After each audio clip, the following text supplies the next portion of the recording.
नमस्कार, मी निकिता. सेलिब्रिटी प्रमोटर्समध्ये आपलं सगळ्यांचं खूप खूप स्वागत आहे. येते 1 मार्चला मन येड्यागत झालं आहे. हा स्वानंदीचा पहिला सिनेमा आपल्या सगळ्यांच्या भेटीला येतो आहे.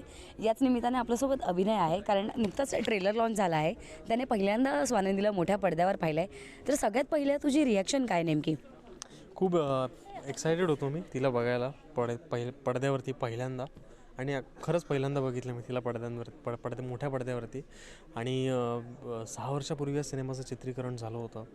तेव्हा ती पण लहान होती. सो मला माहिती नव्हतं कसं दिसेल, काय होईल, कारण सिनेमाचा कधी फ्रेशनेस निघून जातो.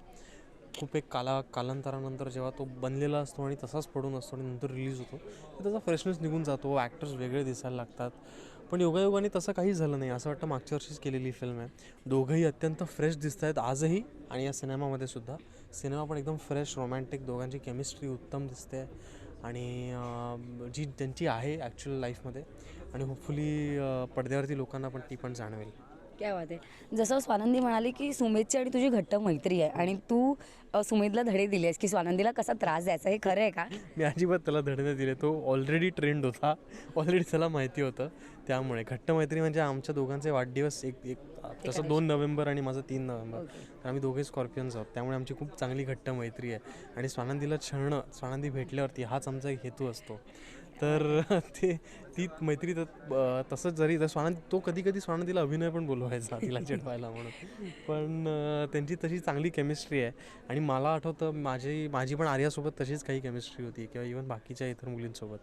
सो आय थिंक ती जेव्हा तशी थोडी खोडकर, थोडी तशी मैत्री असते, तेव्हा आय थिंक पडद्यावरती ती खूप चांगली ट्रान्सलेट होते. काय बात आहे. पहिल्यांदा तू ट्रेलर पाहिलास तर तुला असा कुठला पर्टिक्युलर सीन किंवा असा काही डायलॉग स्वानंदीचा असा मनाला डिरेक्ट भिडला, असं काही आहे का या ट्रेलरमध्ये? त्याला रागून काहीतरी बोलते ना, मी काय हे करणार नाही, ते करणार तुझी कामं नाही, तुलाच करायची तुझी आहेत. कामं तुलाच करायची आहेत, हे ती मला पण सतत बोलत असते. तर त्यामुळे ते खूप रिलेट झालं मला.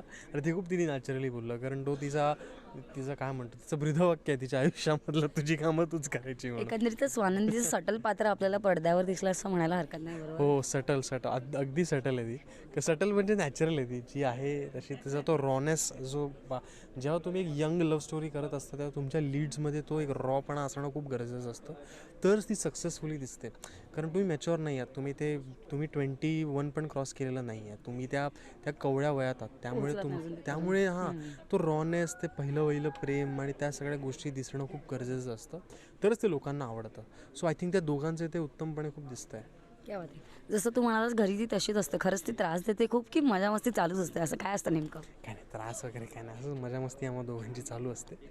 पण आता काय, ते बहीण भावाचं नातं म्हटल्यावर सगळेच भांडणं लावायला निघालेले असतात. त्यामुळे ते मजा मस्तीसाठी आपलं चालू असतं. बट तशी आम्ही एकमेकांची खोड अशी वेळोवेळी काढतच असतो. ती लगेच चिडते, मी तेवढं लगेच चिडत नाही. फक्त हा फरक आहे. काय होतं, आम्हाला सगळ्यांना मग अशी गोष्ट आवडली. तू स्टेजवर असताना सांगितलं की मी तिला काही अभिनयाचे धडे दिले नाही आहे, तिला जी आहे ती तशीच रॉ आहे. सो हा तुझा एक प्रामाणिकपणा आम्हाला सगळ्यांना आवडला आणि भिडलासुद्धा. सो त्याच्याबद्दल काय सांगशील? मी ना इंटरव्ह्यू बघितला होता रामचरण तेजाचा. त्याच्यामध्ये त्यानं चिरंजीवीबद्दल किस्सा सांगितला. चिरंजीवी त्याचे खूप मोठे mega star of Telugu cinema. तर त्यांनी त्याला एकच गोष्ट सांगितली होती की डिसिप्लिन राहा. त्या व्यतिरिक्त दुसरं काहीच त्यांनी कधी सांगितलं नाही. तर मला ते खूप आवडलं होतं. बिकॉज मला असं वाटतं की जेव्हा ती हा सिनेमा करत होती, तेव्हा माझी वाट मी शोधत होतो. मी वेगळं काय टिप्स देणार तिला. तर तुम्ही जेव्हा ॲज अन आर्टिस्ट पदार्पण करत असता, तेव्हा तुम्हाला ती स्वतःची वाट निवडणं, तुम्हाला काय सूट होतं आहे, तुमच्यापेक्षा जास्त कोणालाच माहिती नसतं. तुम्हाला सांगणारी लोकं खूप असतात की अरे हे नको करू, ते कर, हे असं कशाला करतोस, हेच सिनेमे कशाला करतोस, ही स्क्रिप्ट कशाला निवडतोस, हेच पात्र कशाला करतोस. पण आय फील तुमची जी गट फिलिंग असते ती तुम्हाला जास्त मदत करते. बाकी एवढंच आहे की बेसिक गोष्ट तिला सांगण्यासारखी एवढीच होती की बाबा तेच की डिसिप्लिन राहा, चांगलं माणूस बनून राहा. ह्याच्या व्यतिरिक्त काही नाही सांगू शकत. तुमचं वर्क एथिक, तुम्ही कुठल्या प्रकारे काम करता, कुठल्या प्रकारे तुमच्या ॲक्टिंगला मदत होते, तुमच्याहून जास्त कोणीच नाही ओळखू शकत. सो आय थिंक ते गरजेचं होतं. बाकी मी काय टिप्स मला वाटत नाही मी कधी कोणाला देईन. काय होतं, ज्यादा तर प्रेक्षकांना काय सांगायला आवडेल? हेच की आवर्जून 1 मार्चला दोघांचा सिनेमा बघा. दोघांनी खूप उत्तम काम केलेलं आहे. दोघांची केमिस्ट्री खूप छान आहे. सुमेधला आजपर्यंत तुम्ही कृष्णावरून खूप प्रेम दिलेलं आहे, आणि तो प्रत्येक वेळेला काही ना काहीतरी वेगळं करण्याचा प्रयत्न करत असतो. पण आता आय थिंक असा कंटेम्पररी रोमॅन्टिक बॉय तो पहिल्यांदाच करतो आहे. सो नक्कीच त्या दोघांनाही तुमच्या प्रेमाची आणि तुमच्या सपोर्टची खूप गरज आहे. सो 1 मार्चला आवर्जून सिनेमा बघा. Thank you thank you so much. Thank you.